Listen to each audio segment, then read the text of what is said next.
तस्मै श्री गुरवे नमः। हरि ओम। श्री गुरुभ्यो नमः। हरि ओम। ध्यानमूलं गुरुर्मूर्ति, पूजामूलं गुरुर्पदम्, मन्त्रमूलं गुरुर्वाक्यम्, मोक्षमूलं गुरुर्कृपा।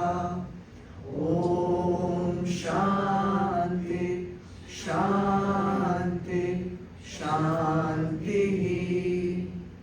ॐ सहना भवतु, सहनौ पुनक्तु, सह वीर्यं कर्वावहै, तेजस्विनावधीतमस्तु मा विद्विषावहै। ॐ शान्ति शान्ति शान्तिः। हरि ओम। श्री गुरुभ्यो नमः। हरि ओम। Chidanam, Jai Gurudev. Let's chant first Adhyay 10, first 25 shlokas. Vasudeva sutam devam Kansachanuramardhanam Devaki Paramanandam Krishnam Vande Jagadguru. Om Shri Paramatmane Namaha. Atha Dashamodhyayah. Shri Bhagwan Uvacha. Bhuya eva mahabaho shinu me paramam vachah yatteham priyamanaya vakshyami hitakamyaya na me vidusura ganaha prabhavam na maharshayah aham adirhi devanam Maharshinaam cha sarvashah yo mamajamanadim cha vetti loka maheshwaram asammudha samartyeshu sarva pape pramuchyate buddhir jnanam asammoha Shama satyam damam shamah Sukham dukham bhavo bhavo Bhayam cha bhayameva cha Ahimsa samata tushti Tapodanam yasho yashah Bhavanti bhava bhutanam Matta eva prithak vidah Maharshaya sapta purve Chatvaro manavastatha Madbhava manasa jata Desham loka ima prajaha Etam vibhutim yogam cha मम यो वेत्ति तत्त्वतः सोऽविकम्पेन योगेन युज्यते नात्र संशयः अहं सर्वस्य प्रभवो मत्तः सर्वं प्रवर्तते इति मत्वा भजन्ते मां बुधा भावसमन्विताः मच्चित्ता मद्गतप्राणा बोधयन्तः परस्परं कथयन्तश्च मां नित्यं तुष्यन्ति च रमन्ति च तेषां सततयुक्तानां भजतां प्रीतिपूर्वकं ददामि बुद्धियोगं तं येन मामुपयान्ति ते तेषामेवानुकम्पार्थम् अहमज्ञानजं तमः नाशयाम्यात्मभावस्थो ज्ञानदीपेन भास्वता अर्जुन उवाच परं ब्रह्म परं धाम पवित्रं परमं भवान् पुरुषं शाश्वतं दिव्यम् आदिदेवमजं विभुम् आहुस्त्वामृषयः सर्वे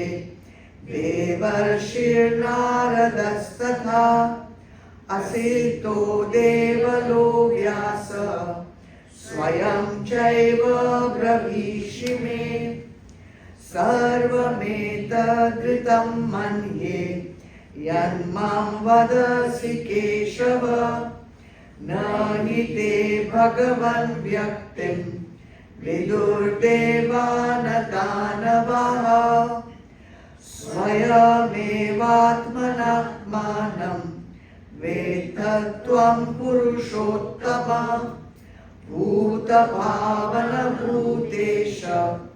देवदेव जगत्पते वक्तुमर्हस्य शेषेण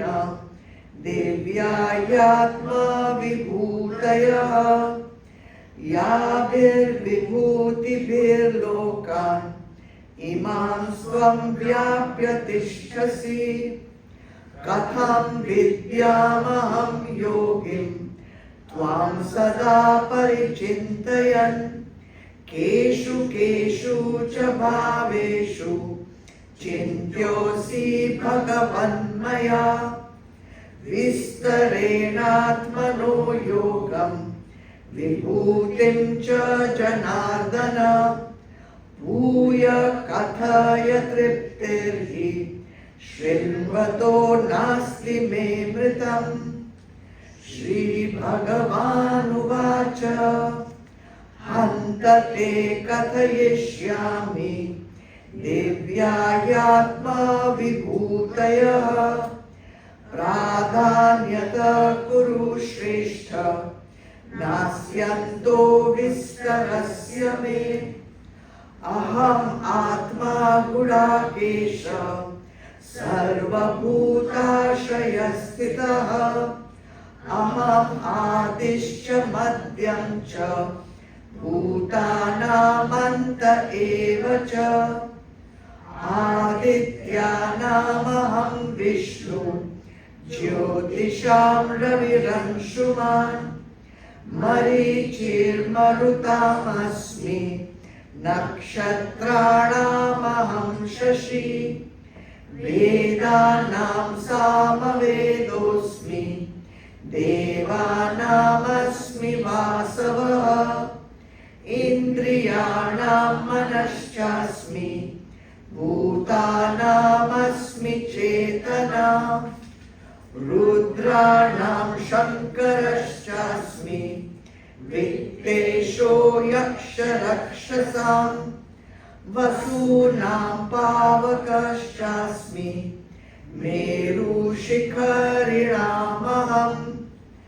पुरोदसां च मुख्यं मां विद्धि पार्थ बृहस्पतिं सेनानीनामहं स्कन्द सरसामस्मि सागरः महर्षीणां भृगुरहं गिरामस्म्येकमक्षरम् यज्ञानां जपयज्ञोऽस्मि स्थावराणां हिमालयः हरि ओम तत्सत श्री कृष्ण अर्पणम अस्तु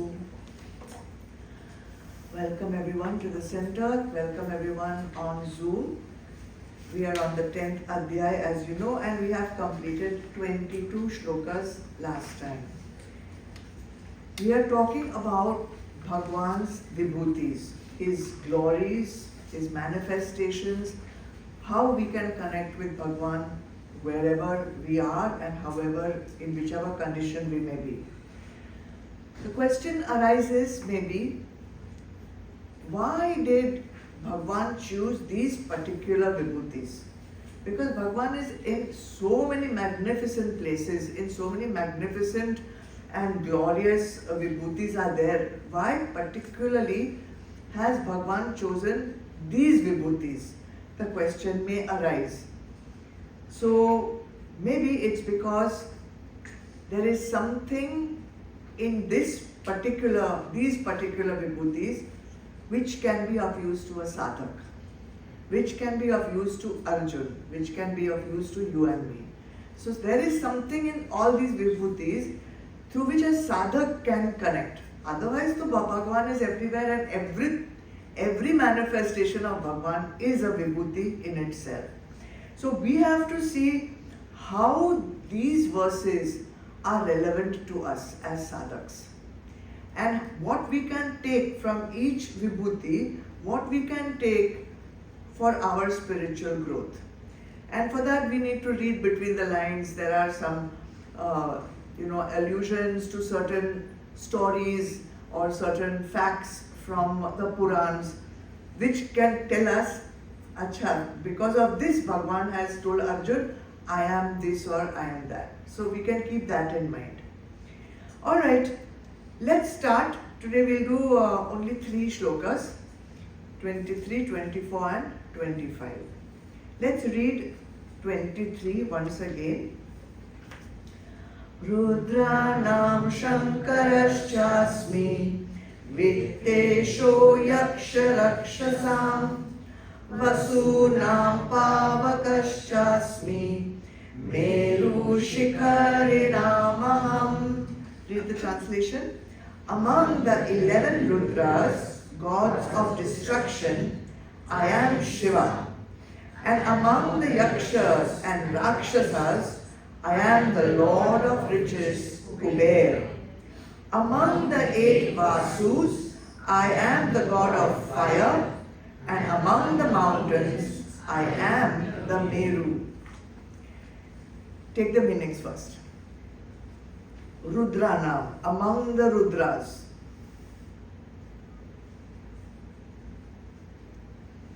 Now everywhere aham is coming, so I'm not going to say, you know that it means I am. So I'm just giving the other words, I'm not going to keep repeating aham.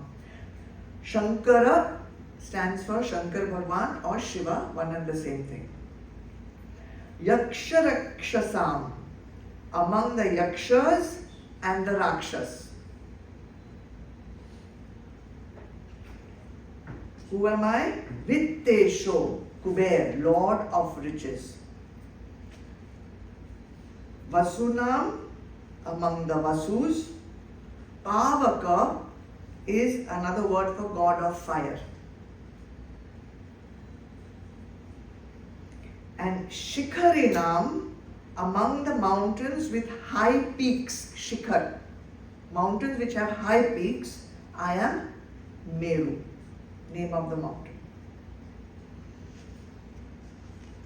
Some very interesting stories and interesting facts coming up in these vibhutis. Let's do a little recap first. 4th and 5th shlok of this Adhyay itself. What was there? You tell me. 4th and 5th shlok. What was there? So you all must do little homework and come. States of the mind is like 20 traits. 20 traits which come from Bhagwan, which all originate from Bhagwan, which are our traits. So when we have those traits, we recognize that the source of all this, whether they were good or bad, the source is only one.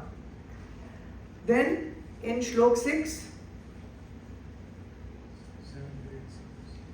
the Saptarishis, the 4 Sanat Kumars, then all the progenitors, all those who created mankind, who were the progenitors of human birth, they are also coming from one source only. Okay, all the elders. Then in Shlok 8, Bhagwan gives one beautiful message. I am the source of all creation. So no doubt in anyone's mind, now you keep this in mind, I am the only source. There is no other source.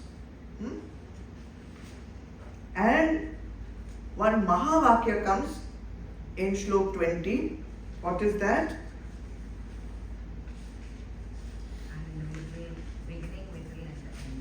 I am the universal self seated in the hearts of all beings.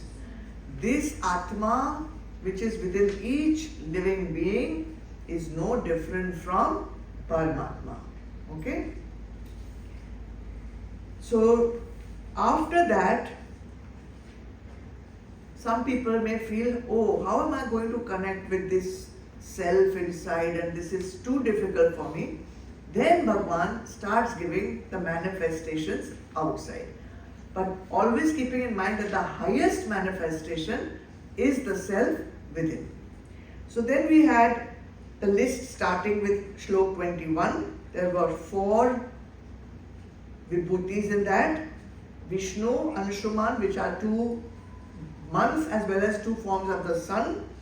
Marichi and the moon, Shashi. Then again another 4 were given in the 22nd Shloka. What were they? Samaved, Indra, the mind and consciousness itself. So even after giving all the outside vibhutis, he comes back to the conclusion, I am that inside only, the consciousness within. Alright. So today from Shlok 23 onwards, today we have another 11 vibhutis, and in this Shlok there are 4 more. Let's go to the first one. Rudra Nam Shankaraschasmi. Among the Rudras, I am Shankar or I am Shiva. Shankar, Shiva, same thing. Rudras, as this has been given to us already, they are the gods of destruction. So many names are there for Shiva, for the Rudras. Some of them you may have heard, like Veerabhadra. You may have heard of Veerabhadra. Shankara, of course, you have heard. Hara, you have heard about that. Shambhu. But these names go on changing from Puran to Puran, so I am not giving you the 11 names right now, and anyway, they are not of consequence. Now, why is this? Why Bhagwan said that from all these 11 Rudras, I am Shankara. So we have to understand the meanings of these words. What is the meaning of the word Shiva? Auspiciousness. Shiva means auspiciousness. Shubh. Shankara means what? Shankara means the one who bestows happiness. The one who gives happiness. And Rudra means what? Huh? The one who makes you cry. Rudra. The one who makes you cry. That's the meaning of Rudra. Now from all the Rudras who make you cry, Bhagwan says, I am Shankara, the one who gives you peace. From all the Rudras that make you cry, I am Shankara, the one who gives you peace. There's one sentence, Sham Karoti Iti Shankara. Sham karoti, the one who gives peace. Iti Shankara. So this looks like a contradiction. Make you cry also and give you peace also. How is that possible? So it seems, and I think it's true, I would say, it has happened many times in many people's lives, that through suffering itself, some peace comes. We have already said there are 5 labs of dukh. Remember that? 5 labs of dukh. 5 benefits of dukh. What are they? Sukh will come after that, but that's for sure. One by one? Brings you closer to Bhagwan. You come to know who your true friends are. Paap karma is going. That he said, come closer. Huh? No, that will help you overcome that. Correct, very good point. But not labh of dukh. Ahankar goes. Dukh mein jhukna padta hai. Become humble. You become humble. So these are the 5 labhs of dukh. So when there is dukh and our ahankar goes down and we come closer to God, they say that there is some kind of a melting which happens. The person becomes soft. The person becomes humble. And when that happens, Bhagwan can remold you, can reshape you, can reform you, not reform, but reform you into your highest self. Think of ice. When there is a piece of ice, you are cold and hard, full of ahankar.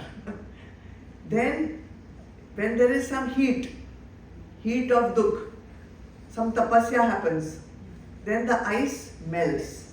When the ice melts, you can put it into a different ice cube tray of different shapes and re-mold you into the shape of your highest self. That way, you can think of that way. So this is the way Bhagwan purifies us through dukh. Purifies us. And why so much drastic measures are required? Not required. If you do it yourself. Not required. Rudra does not have to come and interfere if by yourself you are doing everything in the right way. But the mind, which is addicted to some sensory pleasure, to some vasanas, to some habits, to some avguns, it is very difficult for him to turn inwards towards God with all this going on in the mind. But Bhagwan wants to bring you to him. Bhagwan wants, see, even someone who is highly interested in spirituality, sadhak, satsangi also, but the vasanas are there and there is a pull in 2 directions. So sometimes vasanas and desires and sankalps and all that pulls that sadhak outside. But deep down there is a pull inwards also, but not happening because the outside pull is much stronger than the inside inclination. So there Rudra comes to help you. So what he will do? Some dukh he will give you. Now this dukh is meant to bring you closer to him because it is one of the 5 labhs. Because only in dukh you think of Bhagwan, huh? You don't think of Bhagwan when you are enjoying sukh and you are on the high of the roller coaster. Then you are enjoying. You don't think of Bhagwan at that time. Why you should think of Bhagwan? There are so many other things to think of. So many things to enjoy. So you are bhoguing. But when all that goes, some crash happens, some loss happens, then Bhagwan ka yaad aata hai. So Bhagwan says, okay, I'll do something. You want to come to me? Yeah, I want to come. But you know this, but you know that, but you know this, but you know that. Okay, take some dukh. I'll make you cry. Then you'll think of me, then you'll come to me. So this is the way the story goes of Rudra, okay? He makes you cry so that you can be transformed into your highest self. That is how he is giving you peace, by making you cry. You remember in the bhakti that we did on Friday, when photo of Shivji came, Bhayanak. You know, I remember when the slide came up, there was, so that is the fierceness. So there's outwardly terrifying, but inwardly bringer of peace. And that is why Bhagwan chose this particular Rudra, Shankara, saying, I am there. So how can we use this in our life? Obvious. Yes or no? When some trouble comes, when some dukh comes, when some unfortunate situations occur in our life, what do we have to do? Remember, it is Bhagwan calling us to him. It is Bhagwan making us realize ये जो दुख हो रहा है संसार में is all temporary. Sansar is only made of dukh. So don't bother so much with all this dukh outside. Come inside. See, I am calling you. These tears are meant to purify you. So you know Rudraksh, the word Rudraksh is the teardrop of Rudra, teardrop of Shankar. The story is that once one tear fell from Shiva's eyes, tear of compassion, fell from Shiva's eyes, and that tear became a bead, Rudraksh bead. So the symbolism is that every teardrop that a sadhak sheds from mumukshatva, every tear that the sadhak sheds from mumukshatva, from wanting to connect with that higher self, purifies him. So that tears of mumukshatva, tears of longing to be with Bhagwan will purify you. There is one Tamil poet, I got this poem, it's not more like a prose. The name of the poet is Manikka Vachakar. I'll read it to you.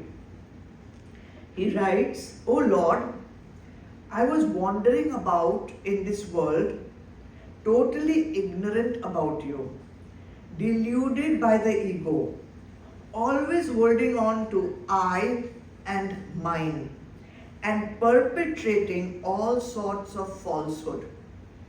Then you appeared before me and put an end to the worldly drives and gave me beating after beating to make me turn inward.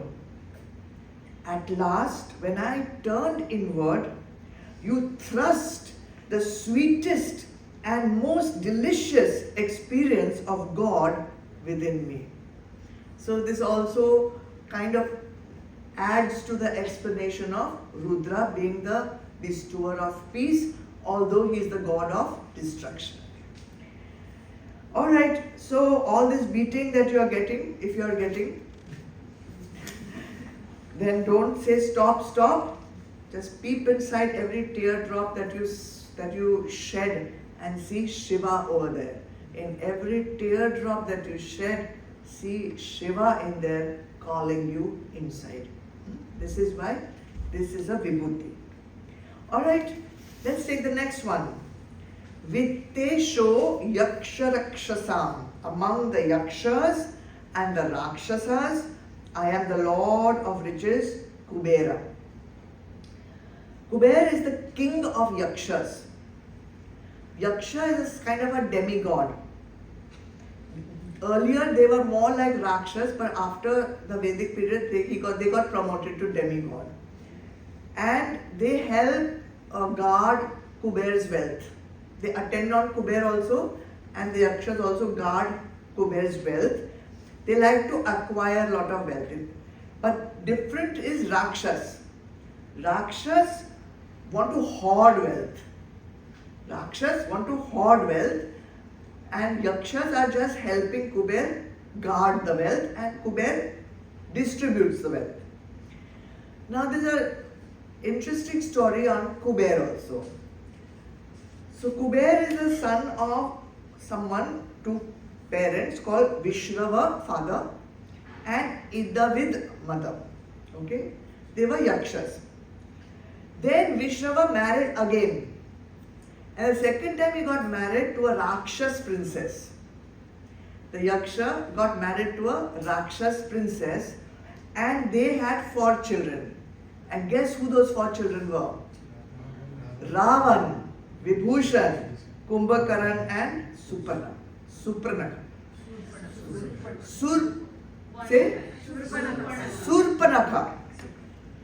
So Kuber is the half brother of Ravan. Okay, they are half brothers. So that is why Yaksha and Rakshas are joined together in this shloka, in this example. Now it seems that first Kuber was the ruler of Lanka. But Ravan, or what you call it, usurped his throne and took over. But being a great devotee of Shiva, Kuber, great devotee of Shiva, he performed a lot of penance, always all these people do a lot of penance, tapasya and all, then Shiva gives them one boon. So what was the boon given by Shiva to Kuber? You will be the divine treasurer of the gods. So you have got all the paisa in your hand. Then you are the guardian of the north direction, which they call Dikpal. Dikpal, you are the guardian of the north. North, this is Uttarayan and Dakshinan. So you are the guardian of the north region. And you are the protector of the world. So Dikpal and Lokpal also. The two titles he gave, and also treasurer of all the gods' money. And he gave Kuber, because he was ousted out of Lanka, he gave him one city near Kailash called Alakpuri. Okay? Now, Rakshas and Yaksha. Rakshas are the not so good people. Yakshas are the demigods. So now, in addition to being half brother, that is why in the same example both are there. Another reason is there why Bhagwan is saying, I am the one of the Rakshas also and I am the one of the Yakshas also. So what could that reason be? I am the source of good and bad. Whether it is a good thing or a bad thing, that all come from me only. So don't we pray to Lakshmi Mata for wealth? Then what is Kuber? So what is the difference between Kuber and Lakshmi? Lakshmi is the goddess and he is the treasurer. So what's the difference? Is there difference in the roles? One gives and one takes. One can create. Who creates? Lakshmi.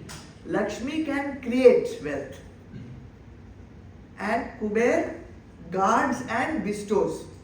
Guards and distributes. Okay?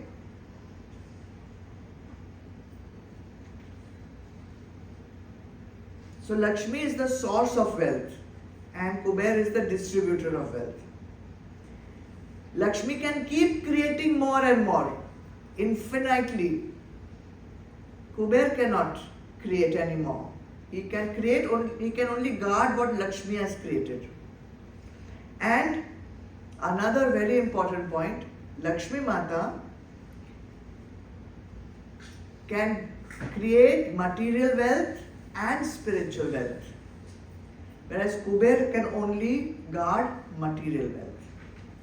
So now how do we see this in our lives? How do we use this example of this vibhuti in our life? Easy? Very easy, common sense. What would it be? When we are blessed with material wealth, because that is Kuber, not creating. When we are blessed, somebody has given us, and all wealth is given to us, only we didn't come with any wealth from the womb. So we must remember that there is Bhagwan's presence in that, and not have the ahankar that I created this wealth and I did this and I'm so intelligent and I'm so great. So it helps us to stay humble.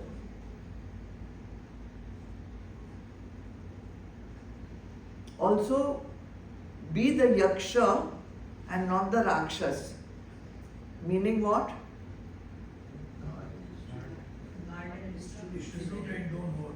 Distribute and don't hoard. Because the rakshas is the one who hoards. Alright. Easy? Let's go to the third thing. Vasunam pavakaschasmi. Among the 8 Vasus, I am the god of fire. Who are the Vasus? They are the attendant deities of Indra. And they represent the 8 different aspects of nature. What are they? Water. I'll give you the Sanskrit word also. Aha. Water. Aha. Pole star. Dhruva. Moon. Soma. Earth. Dhara. Fire. Anala. Air. Anila. Sun. Pratyush. And sky. Prabhas. Now fire, Anal, another word is Pavak, which is the word used in this shloka, Pavak. So why did Bhagwan choose from all these 8 Vasus, why did he choose fire as the one where his presence is most felt? Because fire is worshipped in every house. It is worshipped in the kitchen also, is worshipped in the puja room also, in the mandir also. Fire is worshipped. Fire is considered sacred. That is why, we don't follow the Western tradition of blowing out the candles on the birthday cake. We cannot blow out. We don't also blow out diya ka fire. So we don't ever want to blow out light, fire, knowledge.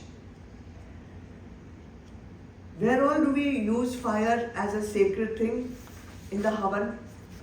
In the Havan, when we put the Ahuti, it is the fire that is taking this Ahuti from the gross to the subtle, to the gods. It's converting our gross wood, samagri, into some extra subtle form by which it is offered to the Devtas. And not only in the Havan, there is one fire in our own stomachs also, Jatar Agni, or we also call it Pachak Agni. So there is one fire god in our stomach. So every time we are eating food, we are giving oblations to that Agni god in our stomach. In puja also, the very first step is to light the diya, because the fire and the diya is the witness of our puja. Fire is also representing the heat of tapasya. When we say fire of tapasya, heat of tapasya. So this tapasya is required for purifying our body and our mind. What else? Cremation and the funeral pyre. We put the body on the fire purifies the gross body and allows the subtle body to move on. So in the same way, because of all this, these different forms of fire which purify us and make us more and more into subtler and subtler forms, the fire or the light of knowledge also burns away our karmas, our avguns, our vasanas, our not so good sanskars. That is why Bhagwan chose from the 8 Vasus fire.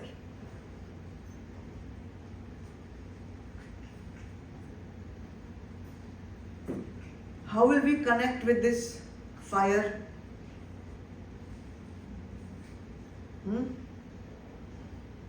Ek to when you eat your food, connect. Know that there is a fire within you. It is the presence of Bhagwan. There is an Agni God inside you also. That is why we always say, eat in silence. But we can't. Cut, goes on happening. If not loudly, then softly. But you can't keep quiet. What's the problem with that? I really don't understand. So that is why we have started. Maintain silence while eating. Maintain silence while eating. Become aware. You are putting ahuti inside. You are putting ahuti inside. So imagine you are sitting in Havan and you are gossiping. How does that sound? It's the same thing. You are putting ahuti inside and you are gossiping about cricket match and God knows what all you are gossiping.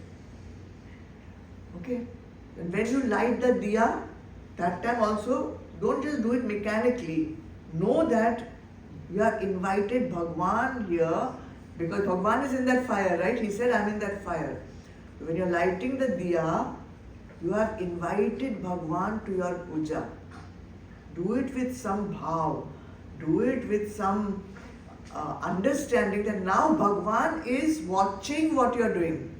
Bhagwan is sitting there as Sakshi of your puja. Don't do all shortcuts and all. So Bhagwan has been invited to your puja. The main thing with all these vibhutis is what? Whatever you're doing, connect. Satatam, sada. Again and again these words are used. Satatam, sada, always, continuous. In every aspect of your life, Bhagwan is with you.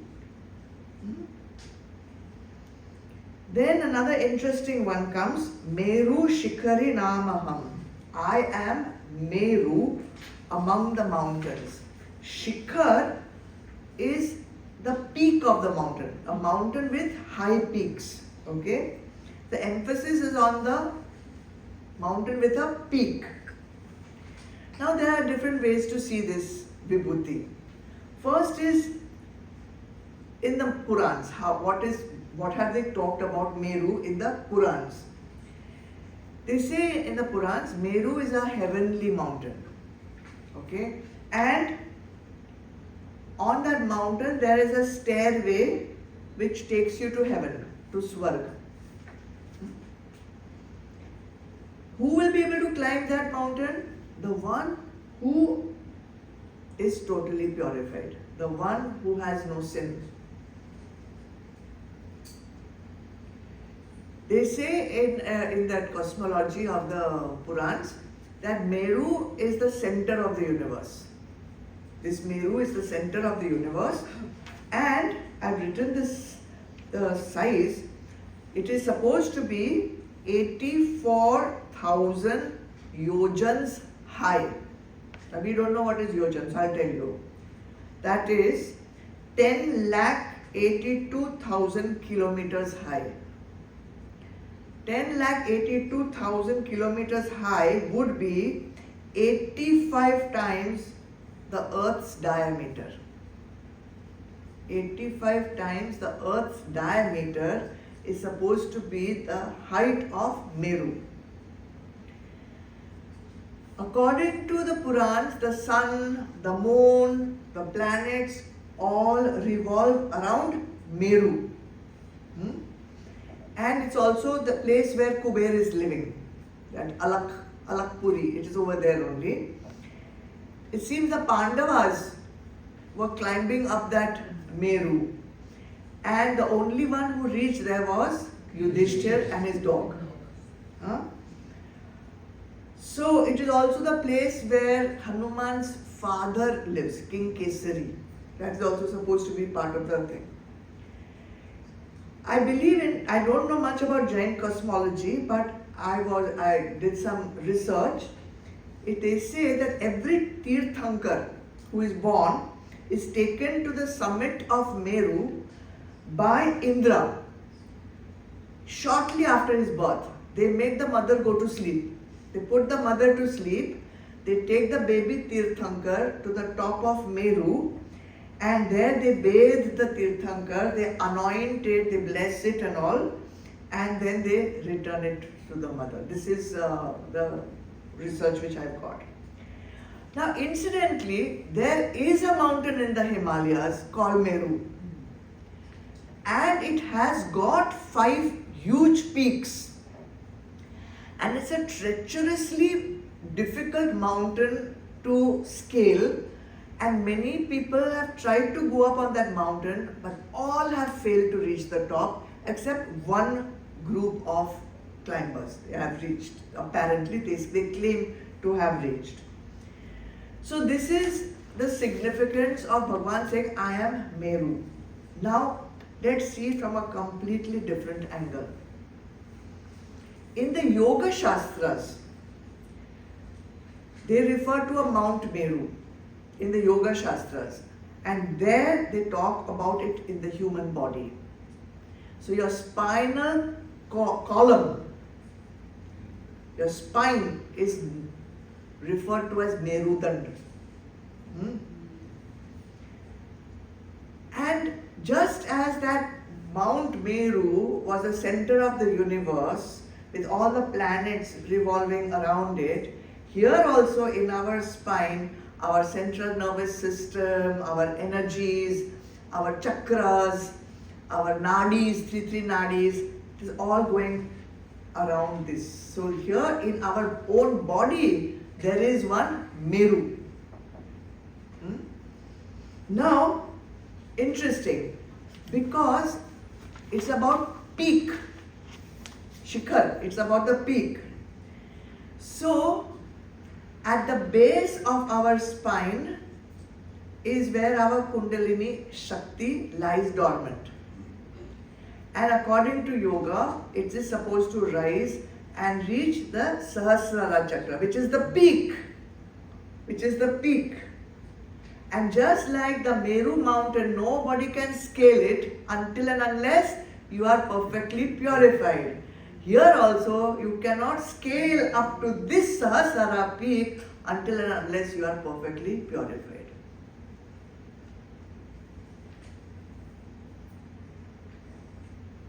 So this is the reason why Bhagwan is saying, I am the Meru in the mountains which are got a high peak, because I am the final destination. I am the peak of your spiritual evolution, and you need to come to the top of this Shikhar mountain. So again we'll see that he talked about Rudras, he talked about Vasus, he talked about Yakshas, he talked about Rakshas, but he ended with Meru, I am inside you only. Every time he is bringing us back to that point, जाओ देखो, राक्षस में देखो, राक्षस में देखो, वसु में देखो, इसमें देखो, उसमें देखो. But finally, inside you only, raise your energy and reach your Sahasrara Chakra. I am there. I am waiting for you over there on the Shikhar, at the spiritual peak. Okay? Make sense? What you will do with this? How to raise the energy? First to become Sattvic, fully Sattvic. Okay, shall we go to 24? Read the 24th verse. Let's read it. Purodasam cha mukhyam mam vidhi partha brihaspatim senani namaham skanda sarasamasmi sagara. Among the priests, Arjun, know me to be their chief Brihaspati. Among warrior chiefs, I am Skanda, the generalissimo of the gods. And among the reservoirs of water, I am the ocean. Very simple verse, nothing much in that, but we'll do the verse meanings. Partha, you know, is Arjun. Purodasam, among the priests. Vidhi, know, know me, as what? Mukhyam, their chief. Who? Brihaspati. Senaninam, among the warrior chiefs. Who am I? Skanda. Sarasam, among the reservoirs of water or the natural reservoirs of water. You know what is natural reservoirs of water? Those dug by God. God dug them and gave it to us. Among all those natural water bodies, I am Sagara. I am the ocean.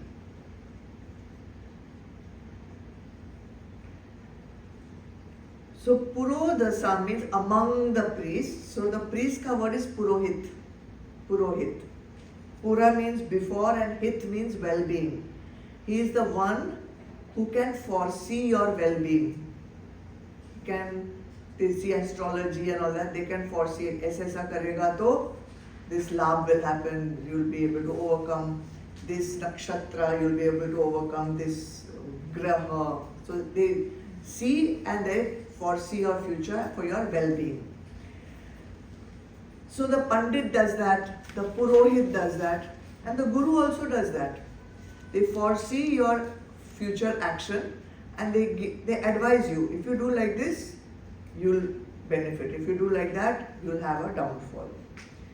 So these actions are Priya for you, but they are not Shreya for you. So you stay away from what is Priya, but do what is Shreya. So the main one, the chief priest of the gods was Brihaspati. And why did he choose Brihaspati as the Vibhuti? He was very highly advanced, spiritually very highly advanced and full of wisdom, good wisdom, and he could guide the gods properly. In Rig Veda, lots of importance is given to Brihaspati. When there was fight between the Devatas and the Asuras, then he gave good advice to Indra of how to keep the Asuras away. You know, Jupiter is supposed to be the Guru. So he is the ruler of the planet Jupiter also. So for all these reasons, Bhagwan says, I am the priest Brihaspati. So when Brihaspati advises, you get clarity. Your confusion goes away because you know what to do. You know what to avoid. That is the job of Brihaspati.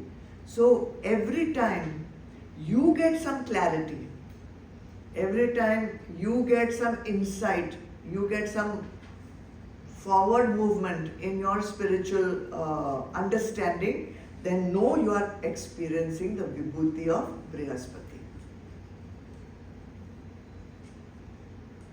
So it is for your spiritual clarity.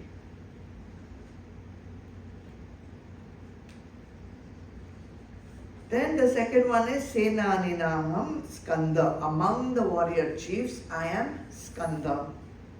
Skanda was the army general of the Devas. Other names were Subramanya, Kartikeya, and Muruga also. Skanda, you know, was the son of Shiva and Parvati. He was born out of the Gyan Agni of Shiva. He was not born from the mother's womb. He was born from the third eye of Shiva. So he is considered to be the purest form of Shiva. Skand is supposed to be the purest form of Shiva, born out of Gyan Agni. So that's why some places he will be referred to as Jnana Skanda. He was an army general, means he used to fight wars. But there was a little difference in Skanda as an army general. It was not just the valor and the courage of a warrior. It was the valor and courage of a warrior with the wisdom of a jnani.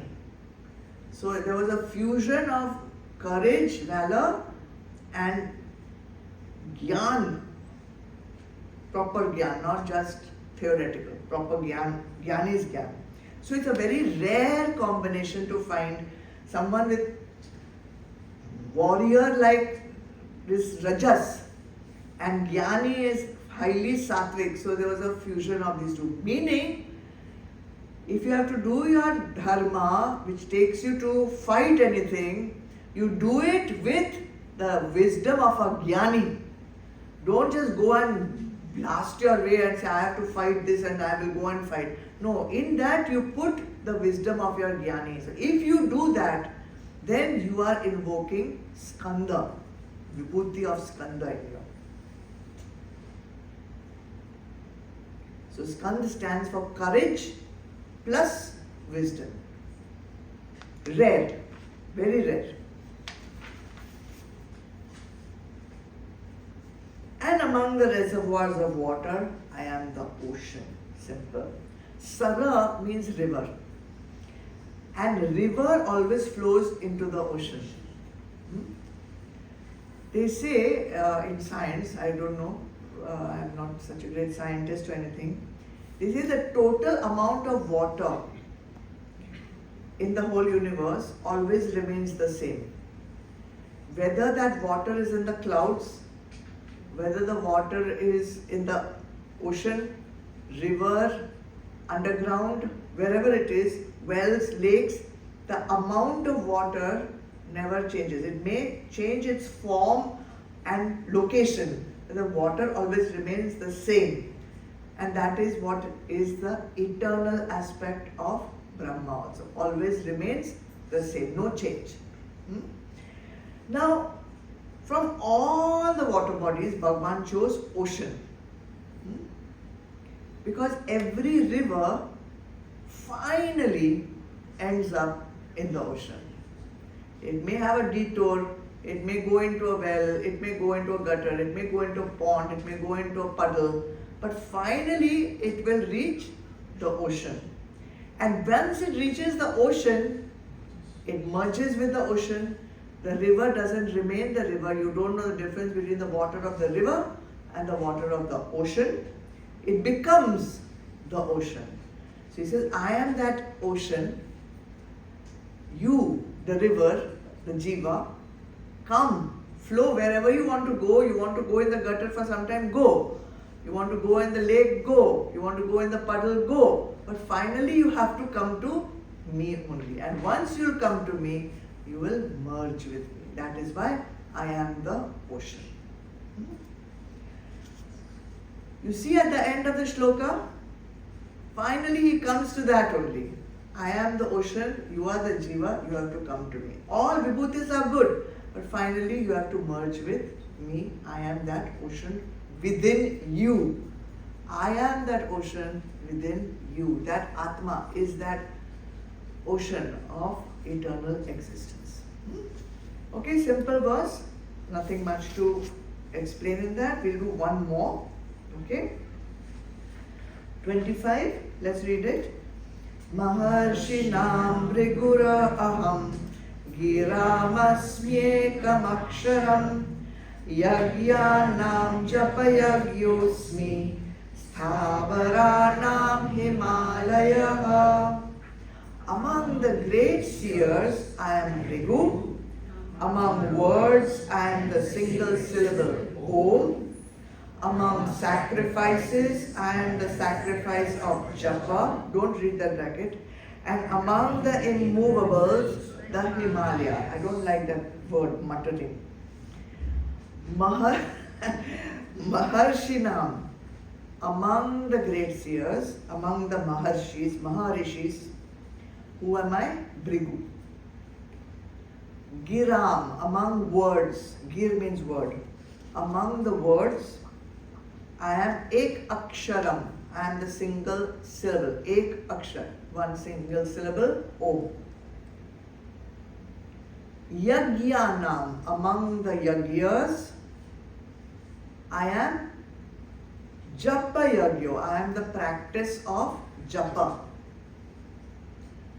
Sthavaranam, among the stationary things, immovable things, I am the Himalaya. So 4 more vibhutis.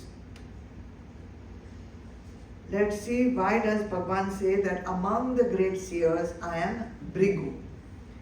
You remember we talked about the great Saptarishis in Shloka 8, this Adhyay. So one of the Saptarishis was Bhrigu, is Bhrigu. And he has chosen Bhrigu from all the 7 rishis. Again, why? Because it seems Bhrigu was the greatest devotee of Bhagwan Vishnu. And he had super spiritual powers. Almost always he was in Samadhi only. He was just always in one super evolved state. One very weird story is there about Bhrigu. That all the rishis wanted to do some yagna. And they didn't know to which god they should offer this yagna. Should they offer it to Brahmadev or Vishnu Bhagwan or Shiva? So Bhrigu said, I will go and check. I will take a test. Who is the biggest god? So I don't know the details of the story.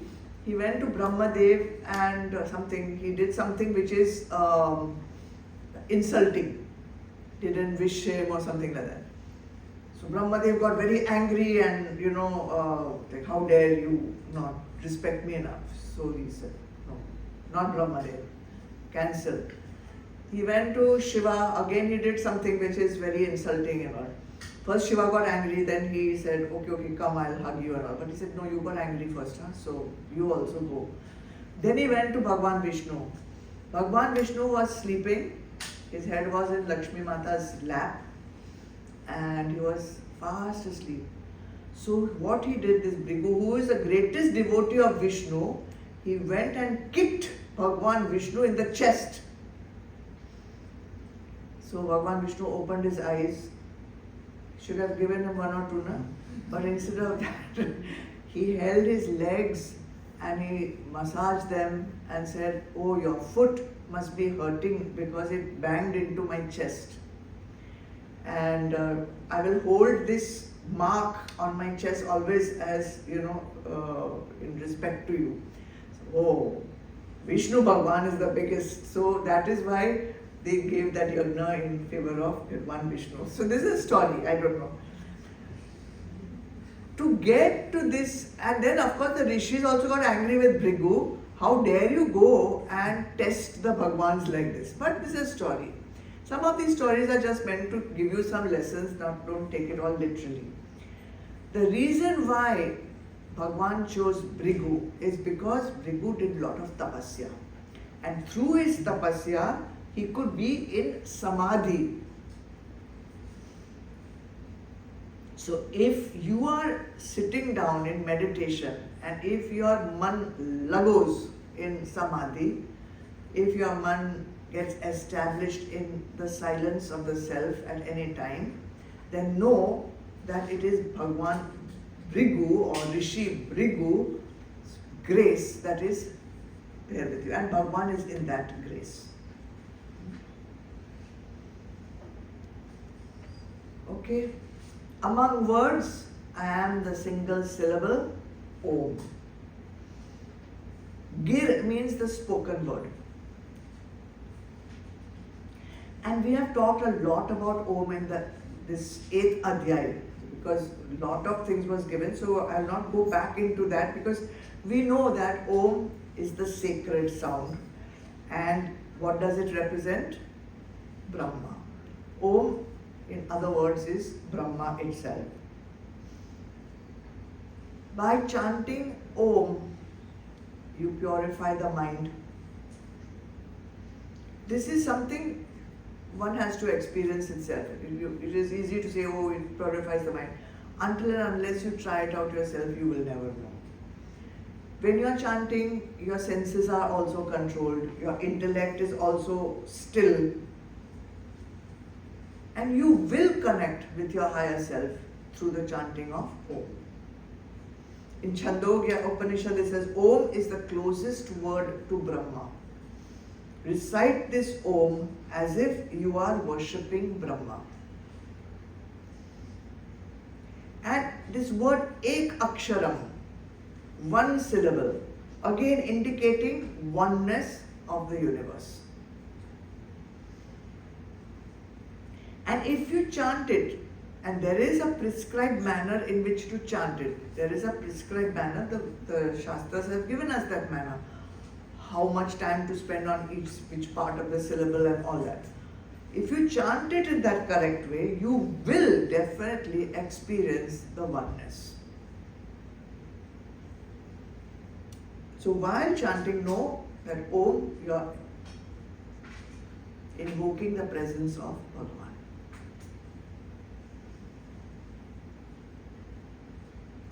And Yajnanam Japa Yagyosmi, among sacrifices. This word sacrifice also not a good word, because it has some sort of a negative connotation. So instead of sacrifice, because they don't know, in English they don't know all these things, so they put sacrifice because we are putting some ahuti inside in yajna. So we can say practice. I prefer practice of yajna, practice of japa, practice of yajna. And this muttering word also I don't like. It's not muttering. Muttering means kich. Bhagwan says, among all the practices of yajna, all sadhanas, the best one is japa. Japa, chanting Bhagwan's name or chanting a mantra. There's a difference. Why is it the best yajna? Simple. It is simple. You don't need any havan kund. You don't need any samagri. You don't need any special place. You don't need any equipment. You don't need any dravyas. You don't need any phal. You don't need any mithai. You don't need diya. You don't need anything. Simple. Baitho, karo. Anywhere, and it can be done anywhere, wherever you want. Wherever you are, you can do. And you don't need Panditji, you don't need any special area. Kahin bhi karo, hamesha karo. And again, it is a purification process. Who is the one who got, even a sinner, they say, even a sinner can redeem himself through Nam Jap. Who? Ratnakarna became Valmiki just by the chanting of Ram. Now I said that there is a difference between mantra and Nam Jap. Mantra has to be initiated by a guru, whereas Nam anyone can chant even without it being initiated by a guru. Nam you can do. If it is a mantra, it has to be done in a particular way. Nam, there is no vidhi for Nam. If you chant it correctly, you will definitely find the mind silencing and becoming still 100%. And why is it a yajna? Why is it a sacrifice? Because you are offering your mind and senses to your heart. That is the oblation going inside.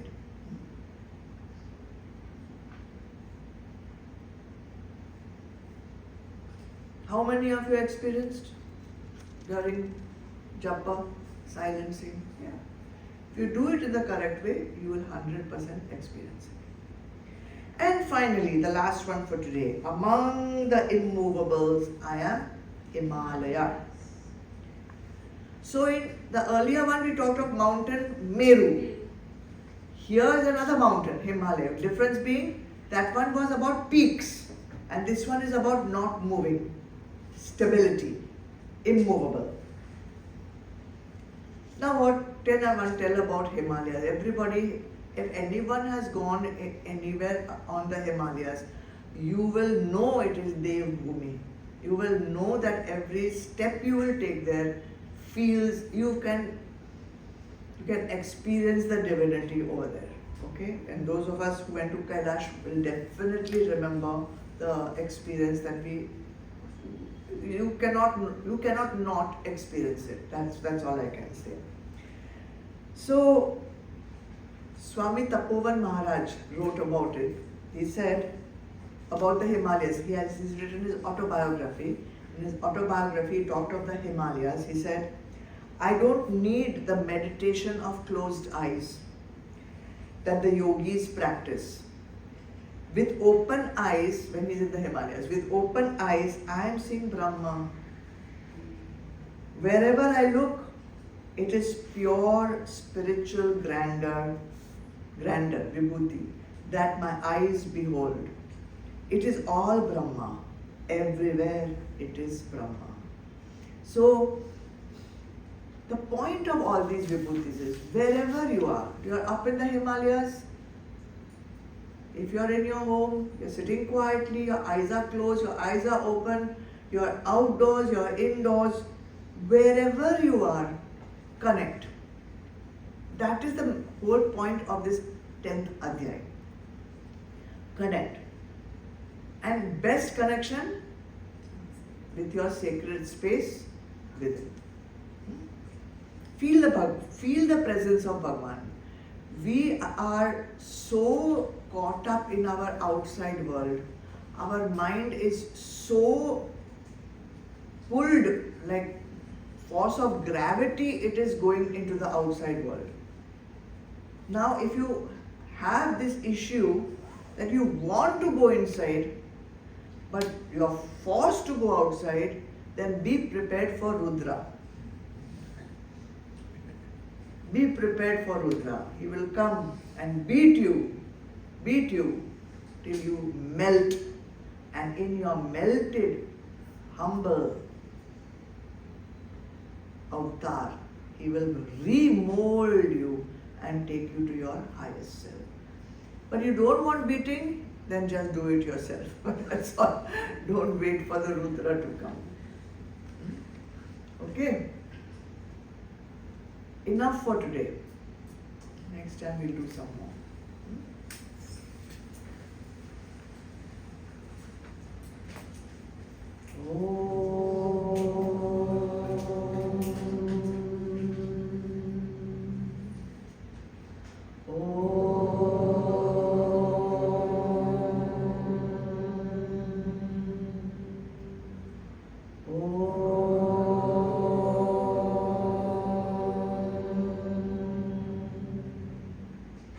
Asatoma Sadgamaya Tamasoma Jyotirgamaya Mrityurma Amritam Gamaya.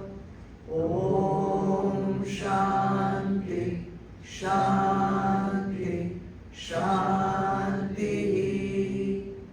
Om Purnamada Purnamidam Purnat Purnamudachyate Purnasya Purnamadaya Purnameva Vashishyate.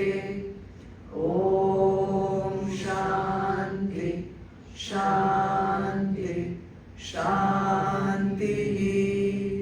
Hari Om. Shri Gurubhyo Namaha. Hari Om.